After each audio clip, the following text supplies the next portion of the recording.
राष्ट्रवादीच्या अजित पवार गटाची मुंबईमध्ये 7 जागा लढण्याची तयारी असल्याचं समजतंय। महायुतीकडे राष्ट्रवादी 7 जागांचा प्रस्ताव ठेवणार असल्याची माहिती देखील समोर येतेय। मुंबादेवी, भायखळा, अणुशक्तीनगर, चेंबूर, मानखुर्द, शिवाजीनगर, वांद्रे पूर्व आणि विक्रोळी या विधानसभा मतदारसंघात अजित पवार गट निवडणूक लढण्यासाठी इच्छुक असल्याची माहिती मिळतेय। महायुतीकडे राष्ट्रवादी अजित पवार गटानं 7 जागांचा प्रस्ताव ठेवणार असल्याची माहिती मिळतेय। अजित पवार गट मुंबईत 7 जागा लढण्याच्या तयारीत असल्याची माहिती मिळतेय।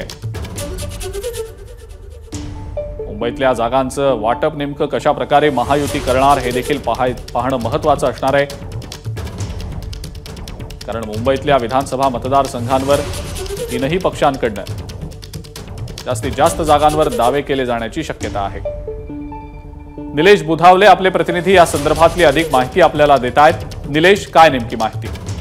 राष्ट्रवादी काँग्रेस पक्ष महायुतीमध्ये मुंबईत देखील जागा मागणार आहे। सध्या राष्ट्रवादी काँग्रेस पक्षाचा मुंबईत एक आमदार आहेत, अणुशक्तीनगर विधानसभेचे नवाब मलिक आमदार आहेत। या व्यतिरिक्त आणखीन जागाही राष्ट्रवादी काँग्रेस पक्ष मागू इच्छित आहे। याच्यामध्ये प्रामुख्याने जर आपण पाहायला गेलं तर मुंबादेवी विधानसभा मतदारसंघ, भायखळा, अणुशक्तीनगर, चेंबूर, मानखुर्द, शिवाजीनगर, वांद्रे पूर्व आणि विक्रोळी अशा विधानसभा मतदारसंघांची मागणी प्रामुख्याने राष्ट्रवादी काँग्रेस पक्षाच्या वतीने होण्याची शक्यता आहे।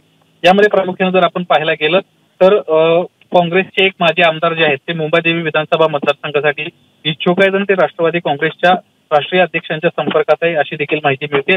तर दुसरीकडे भायखळा विधानसभा मतदारसंघातून समीर भुजबळ, अणुशक्तीनगर विधानसभा मतदारसंघातून सना मलिक, मानपूर शिवाजीनगर नवाब मलिक, वांद्रे पूर्व विधानसभा जिशान सिद्दीकी, विक्रोळी विधानसभा मतदारसंघासाठी सध्या शोध सुरू आहे। तर चेंबूर विधानसभासाठी सिद्धार्थ कांबळे हे इच्छुक असल्याची माहिती समोर येताना आपल्याला पाहायला मिळते। ठीक आहे निलेश, धन्यवाद। सविस्तर माहिती आपण दिलीत त्याबद्दल। एबीपी माझा, उघडा डोळे बघा नीट।